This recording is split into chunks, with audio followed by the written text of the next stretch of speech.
This is the Medical Minutes Podcast on the All Indiana Podcast Network. Your source for the latest news, updates, information, and more from the world of health and medicine. Now, here's Wish TV's medical reporter, Dr. Mary Gillis.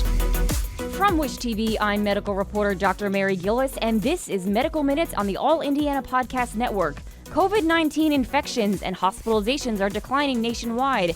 However, health officials say the trend likely won't last. The coronavirus thrives in cold weather, and temperatures, they're dropping.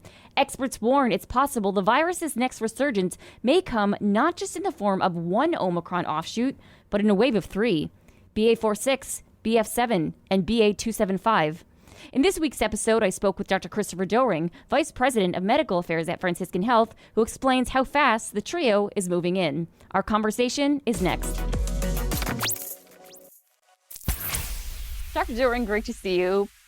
We have a couple of circulating variants. From what I understand, there's 3 new circulating strains of COVID. Where did they originate and what parts of the world are they in currently? Yeah, so definitely starting to see a little bit of a shift, certainly over the last few weeks. The dominant strains we've been experiencing are starting to subside a little bit, but still account for more than 8 out of 10 new cases. So these newer variants are still accounting for, less than 2 of the 10 new cases in the U.S. One of the strains is originating, seems like, out of India, certainly seeing that in some of the surveillance activity through airports. Others coming from France and Europe. So not surprisingly, since everything's open and travel has resumed, you're going to be seeing, strains make their way in. And then, the competition is on. So as the BA.4, BA.5 sort of starts to burn itself out, because it's been circulating now for several months, something will come in behind it and take its place. Whether that something ends up being widespread and significant or relatively low level and minor, is to be determined. But that's kind of where we are at this point. And do you mean 2 out of 10 cases in the U.S. or 2 out of 10 cases like worldwide? I mean, yeah, fewer than 2 out of 10 cases in the U.S. are attributed to the combination of these 3 new strains. So you start to see that, longstanding 95+% slopes start to drop, and then something takes its place. And these 3 variants are that something by and large at this point. I think they account technically for about 13 out of 100 new cases in the U.S. in the most recent reporting. So, they start at 0 and got up to 13% so far over the last month or so. So, they're on their way up. And but overall cases are down, and so as an absolute number of cases, it's still relatively small numbers. And do we know if there are any differences between the 3? Are they kind of similar and just? Yeah, no, we're definitely seeing, and as we've talked all along with the evolution of the virus and the different strains that emerge, there are genetic changes. There is what's considered antigenic drift, and so there are features in the genes as well as in the way those genes get expressed in the virus itself that are different, and certainly, like in the past, run the risk of making them more contagious, evading existing immunity, that type of thing. And do we have any idea if the vaccines will work against them? Yeah, at this this is still point, really new. It's still a little too early to tell, but at this point, there's no indication that the vaccines are ineffective. There's some concern about in one particular of these new strains that one of our preventative medicines that we use for people with cancer or other immunodeficiencies may not be as effective. So kind of monitoring that. Likewise, we'll be monitoring the effectiveness of the monoclonal antibodies that are still available for high-risk individuals that get COVID. So right now, vaccination seems to be still holding up against the new strains, especially with the new vaccine that we have. And the testing still seems to be adequately detecting these new strains as well. I want to, Dr. Doehring, go back to sort of the newness of these strains. I mean, So genetically they're different, but are we seeing like in the real world, are there any differences that we're seeing?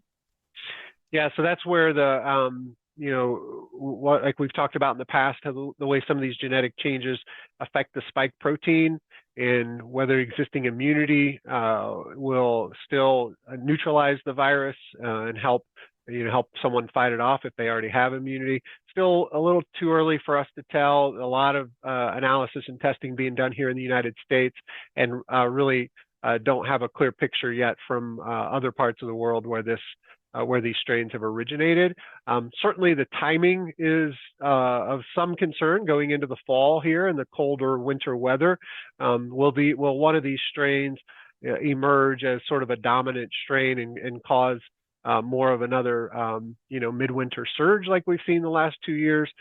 Still too early to tell. I'll tell you that right now, at least, while we do have a fair amount of virus still circulating in the community and leading to some patients being hospitalized, we are not seeing near the levels of critically ill patients, patients requiring ventilation, patients dying is a lot lower with what's currently circulating. Whether that holds with these new strains, we just don't know yet.